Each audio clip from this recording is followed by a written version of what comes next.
Theatre commands, the biggest reforms in Indian military history. Are all stakeholders on board? Joining me on this special broadcast, General Bipin Rawat, Chief of Defence Staff, leading the charge on setting up theatre commands. General, many thanks for speaking to us here on India Today. General, how many theatre commands are coming up, and where does Northern Command that defends India's borders against both China and Pakistan fit into the new scheme of things, General? Well, we are considering national security as one issue which we must address. And therefore, one of the commands is looking at the management of the airspace above land. And therefore, we intend creating an air defense command which will be responsible for all the things that use the airspace, whether it is aircraft, whether it is helicopters, drones, UAVs. You have artillery weapon systems that use the airspace, where a shell fired from an artillery gun and landing at almost 40 to 50 kilometer range can go as high as 15 kilometers in the air. There are missiles which are going to be using the airspace. Therefore, I think there is a need to coordinate anything that uses the airspace, because you cannot afford to have fratricide. Okay. We have just seen one issue where a drone has come into one of our air bases and caused some disruption to us. Now, all this to be avoided, there is a need to integrate the airspace under one unified command. And therefore, we will be going in for creation of an air defense command where one commander will be responsible for ensuring the entire management of the airspace above. With this, we also find that we have a very large Indian Ocean region where the emerging threats we can see coming day after day and day by day.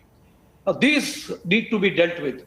And therefore, we are looking at creating a maritime theatre command which will be responsible for the security and safety of anything that happens in the Indian Ocean region, including our island territories on the east and the west coast. You will see that the Indian Ocean has vast resources, which if we do not take care of now, will be exploited by other nations which keep entering into this area. At the same time, there is a need to ensure that we protect our coastline from any threats that are likely to emerge.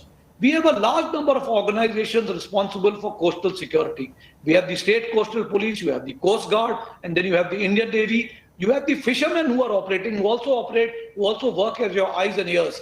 Therefore, to coordinate everything that happens, whether it's the Ministry of Shipping, Hydrography, you need one agency to coordinate all that. Okay. And therefore, we intend creating a National Maritime Command. Then along with this, of course, you have an adversary on the west and the adversary on the north or the east. Now, we want to create two separate commands, theatres, which will be responsible for taking on the western adversary or the northern adversary.